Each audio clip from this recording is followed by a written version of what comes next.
Hello दोस्तों, स्वागत है आपका। अभी हम कैलकुलेशन सीरीज स्टार्ट की हमने, जिसकी एक क्लास हो चुकी है। धीरे धीरे हम सभी कैलकुलेशन की क्लासें करेंगे और उसके बाद में कंटिन्यू एक सिस्टेमेटिक तरीके से हम पूरा सिलेबस स्टार्ट करेंगे, जिसमें परसेंटेज से स्टार्ट करके हम कंप्लीट सिलेबस करेंगे, जिसमें एसएससी सीजीएल, सीएचएसएल, सीपीओ या अन्य जो भी प्रतियोगी परीक्षाएं हैं उनके लिए जो भी सिलेबस है मैथ्स का, वो कंप्लीट सिलेबस हम इस चैनल के माध्यम से पूरा करेंगे। आप क्लास कंटिन्यू करते रहिए। तो पहले वाली क्लास में हमने बताया था कि वैसी संख्याएं जिनकी यूनिट डिजिट 5 है उनका स्क्वायर कैसे करेंगे।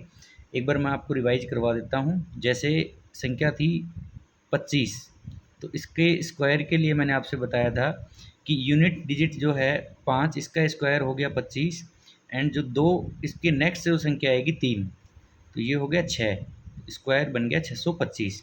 इस टाइप से अब बाकी स्क्वायर हम देखते हैं। जैसे आपको ऐसी संख्याएं जो 100 से प्लस माइनस कुछ आसपास में, जैसे 10 या 20 तक जितनी भी हैं, सभी में लागू होता है, लेकिन हम मैक्सिमम 95 से 105 का स्क्वायर देखते हैं। देखिए, सबसे पहले हम दिखाते हैं 99 का स्क्वायर।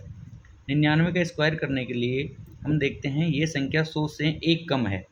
एक कम है तो उस एक का स्क्वायर करेंगे तो आ गया 1, और इसे हम 2 अंकों में लिखेंगे, यानी 01। और एक कम थी तो इस 99 में से इस एक को घटा देंगे, तो 99 माइनस एक किया तो हो गया 98। 9801। बहुत आसानी से हमने इसका स्क्वायर निकाल लिया है। जैसे दूसरी संख्या देखते हैं 98। 98 का अगर हम स्क्वायर निकालते हैं तो 100 में से यह 98 कितना कम है, 2 कम है। तो 2 कम है तो 2 का स्क्वायर हो गया 04, और उस 2 को 98 में से घटाएंगे तो बच गया 96, यानी 98 का स्क्वायर आ गया 9604। सेम हम इसी तरीके से 97 का स्क्वायर निकालते हैं। 97 का स्क्वायर निकालने के लिए 97 100 से कितना कम है, 3 कम है, तो उस 3 का स्क्वायर हो गया 09, और उस 3 को जब इस 97 में से हम घटा देंगे तो बच गया 94, 9409। सेम अगर हम निकालते हैं 96 का स्क्वायर तो ये हो गया 4 कम, 4 का स्क्वायर हो गया 16। अब देखिए, जब तक सिंगल डिजिट थी तो हमने उसको जीरो लगा के 2 डिजिट बनाए, लेकिन अब खुद ही डबल डिजिट आ गया है तो ये हमने एज इट इज़ 16 लिख देंगे, यहाँ जी हम जीरो नहीं लगाएंगे। और ये कितना कम है, 96, 100 से 4 कम है, तो इस 96 में से हम 4 घटा देंगे तो हमारा बन गया है 9216, ये इसका स्क्वायर बन गया। सेम हम निकालेंगे 95 का स्क्वायर। तो 95 100 से कितना कम है, 95 100 से है 5 कम, तो 5 का स्क्वायर हो गया 25, और उस 5 को हम इसमें से घटाते हैं तो बच गया 90, 90 25। और इसका दूसरा तरीका भी बताया था कि यूनिट डिजिट 5 है तो इसका स्क्वायर हो गया 25, और 9 के नेक्स्ट संख्या है 10, तो 10 गुणा 9 हो गया 90 25। इस तरीके से हम सभी संख्याओं का स्क्वायर निकाल सकते हैं। जैसे अभी हम निकालते हैं 94 का स्क्वायर, तो ये 100 से कितना कम है, 6 कम है, तो 6 का स्क्वायर हो गया 36, और उस 6 को हम इससे घटा देंगे तो हमारा बच गया 88, 8836। इस तरीके से हम 100 से जो कम संख्याएं थी उनका स्क्वायर निकाल सकते हैं। अभी अगर हमें 100 से ज़्यादा वाली संख्याओं का स्क्वायर निकालना होगा, यानी वे संख्याएं जो 100 से कुछ ज़्यादा हैं, तो उनका स्क्वायर कैसे निकालेंगे। देखिए, सबसे पहले हम लिखते हैं 101 का स्क्वायर। तो सेम तरीका कि ये एक ज़्यादा है 100 से, तो 1 का स्क्वायर आ गया 01, और इस संख्या में इस एक को जोड़ देंगे, +1 करेंगे तो हो गया 10201। 102 का अगर हमें स्क्वायर निकालना होगा तो कितना ज़्यादा है, 100 से 2 ज़्यादा है, तो 2 का स्क्वायर हो गया 04, और उस 2 को इस संख्या में जोड़ देंगे, यानी 102 में उस 2 को ऐड करेंगे तो आ गया 10404।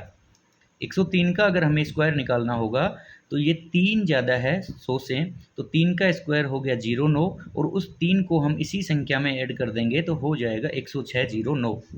अगर हमें निकालना है 104 का स्क्वायर, तो 4 कितना ज़्यादा है, 100 से 4 ज़्यादा है, 104 में 100 से 4 ज़्यादा है, तो 4 का स्क्वायर हो गया 16, और इस 4 को इसी संख्या में जोड़ देंगे 104 में तो हो गया 108 16।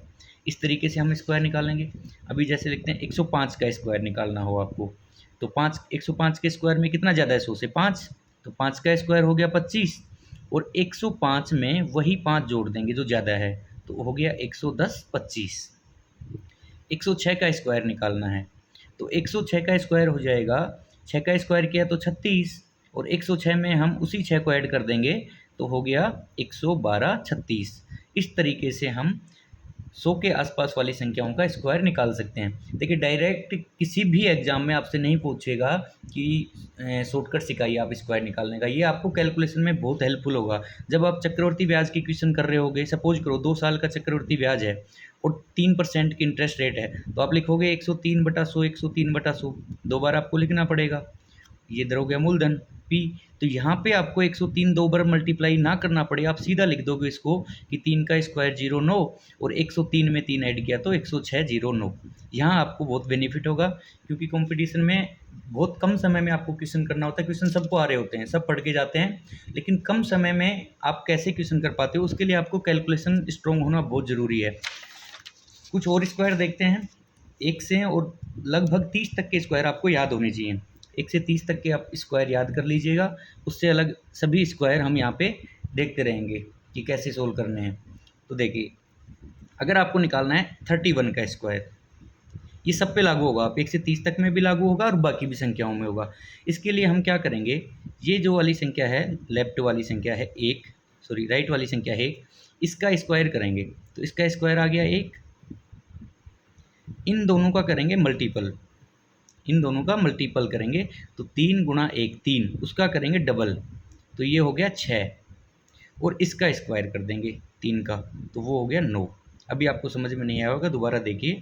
हम क्या करते हैं, जब दो संख्याएं लिखी हैं, मान लो एक ए संख्या है एक बी संख्या है, तो हमें करना है इस बी का स्क्वायर, फिर बीच में हमें लिखना है ए और बी का दुगना, यानी ए और बी को गुना करके 2 से गुना करना है, और इधर लिखना है हमें ए का स्क्वायर। बस यही फंडा है, इससे आप किसी भी संख्या का स्क्वायर निकाल सकते हो।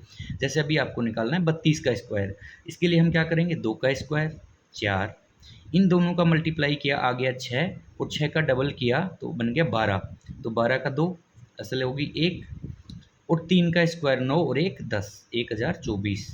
आप 10-20 ऐसे प्रैक्टिस करेंगे तो आपको कोई भी स्क्वायर के लिए मल्टीप्लाई नहीं करना पड़ेगा एग्जाम में, आप सीधा स्क्वायर लिख सकते हैं। देखिए आपको निकालना है 33 का स्क्वायर, तो 3 का स्क्वायर 9, और इन दोनों का मल्टीपल करके डबल, तो 3 3 9 और उसका डबल हो गया 18, असल आ गई 1, और 3 3 9 और 1 10, यानी इसका स्क्वायर आ गया 1089। सेम 42 का अगर आपको स्क्वायर निकालना हो तो आप तुरंत निकाल लेंगे।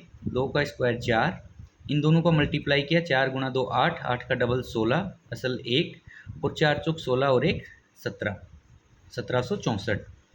आपको निकालना है 44 का स्क्वायर। 44 का स्क्वायर कैसे करेंगे, 4 का स्क्वायर 16, अब यहाँ एक असल साइड में हम लिख देंगे, ठीक है। इन दोनों का मल्टीप्लाई 4 चौक 16, उसका डबल 32, 32 और एक ही था 33, अब होगी असल 3, और इसका स्क्वायर 4 चौक 16 और 3 19, यानी कि कितना आ गया 1936। चलो 45 का स्क्वायर देखते हैं हम इसी पैटर्न से। 45 का स्क्वायर क्या आएगा, 5 का स्क्वायर 25, यहाँ आ गई असल 2, इन दोनों का मल्टीप्लाई 5 चौक 20, उसका डबल 40, 40 और 2 42, फिर आ गई 4, तो इसका स्क्वायर 4 चौक 16 और 4 20, ये आ गया 20 25। और वैसे भी आपको पिछली क्लास में मैंने बताया था कि जो भी यूनिट डिजिट जिनकी 5 है उनका स्क्वायर हम सीधा लिख सकते हैं कि 5 का स्क्वायर 25, और जो इधर संख्या है उसके नेक्स्ट क्या आएगा 4 के बाद 5, तो 5 चौक 20, 20 25, ऐसे करके भी हम इसका डायरेक्ट स्क्वायर लिख सकते थे। तो अब आप कोई भी संख्या उठाइए और उसका स्क्वायर आप विद इन द सेकंड कर सकते हैं। जैसे आपने लिखा 72, आपको 72 का स्क्वायर करना है, कुछ नहीं करना, 2 का स्क्वायर 4, इन दोनों का मल्टीप्लाई 14, 14 का डबल 28, असल की 2, और 7 7 49 और 2 51, 51 84 आ गया आपका स्क्वायर। आराम से निकल रहे हैं। कोई भी और संख्या लिखिए आप, जैसे 81 का स्क्वायर निकालना हो आपको, 81 के स्क्वायर में इसका स्क्वायर यूनिट डिजिट का ये हो गया 1, इन दोनों का मल्टीप्लाई करके डबल किया तो 8 इंटू 1 8, डबल किया 16, असल 1, और 8 64 और 1 65, ये आ गया 65 61। आप किसी भी संख्या का स्क्वायर इस फॉर्मेट से निकाल सकते हैं। तो ये छोटी छोटी चीज़ें हैं, जब भी आपको पेपर में कहीं स्क्वायर करना पड़ रहा है और आप अगर साइड में मल्टीप्लाई कर रहे हैं, तो मान के चलिए कि आप पेपर अटैम्प्ट नहीं कर पाएंगे पूरा। वे सभी शॉर्ट चीज़ें जो बाकी स्टूडेंट्स करते हैं सिलेक्शन के लिए, वे आपको आनी चाहिए, अन्यथा आप सिलेक्शन होगा लेकिन काफ़ी अच्छे मार्क्स नहीं आएंगे या टाइम लग सकता है। धीरे धीरे करके अभी हम स्क्वायर की क्लासें कर रहे हैं, इसके बाद में कंप्लीट सिलेबस आपका परसेंटेज से स्टार्ट करेंगे। Percentage, profit loss, discount, simple interest, compound interest, ratio proportion, ये सभी मैं फॉर्मूला कहीं भी हम इनमें अप्लाई नहीं करेंगे। रेशियो बेस पे आपको पढ़ाऊँगा और बहुत ईज़िली आपको चीज़ें समझ में आ जाएँगी। आपको अगर ठीक लगता है तो आप लाइक कीजिए, क्योंकि यूट्यूब पे मैक्सिमम टीचर्स का मैंने देखा है आएँगे सबसे पहले 20 मिनट तक ये ज्ञान देंगे, ये चैनल सब्सक्राइब करो, इधर-उधर की बातें, ऐसा कुछ नहीं है। प्योर हम एग्ज़ाम ओरिएंटेड पढ़ाई स्टार्ट कर रहे हैं। एग्ज़ाम से रिलेटेड चीज़ें हम डिस्कस करेंगे। अगर आपको समझ में आती है तो ही आप वीडियो देखिए, नहीं समझ में आती है तो अपना टाइम ज़ाया ना करें, क्योंकि आपको पढ़ाई करना है और सिलेक्शन लेना है। ये फ़र्क नहीं पड़ता है कि किस टीचर का समझ में आ रहा है, किसका नहीं आ रहा है। बहुत से टीचर हैं, बहुत फेमस हैं, लेकिन वो बेसिक्स क्लियर नहीं करवाते हैं, तो आपको चीज़ें समझ में नहीं आ पाती हैं। मैं आपको बिल्कुल ज़ीरो लेवल से, जिनको मैथ्स बिल्कुल भी नहीं आती, वो मान के चलिए कि आप बिल्कुल सही जगह पे हैं। यहाँ से आपको अंतिम सिलेक्शन तक चीज़ें आपको सिखाऊँगा और आपके साथ रोज़ मैं क्लासें अपडेट करता रहूँगा। आप बस कंटिन्यू देखते रहिए, जुड़े रहिए। धन्यवाद।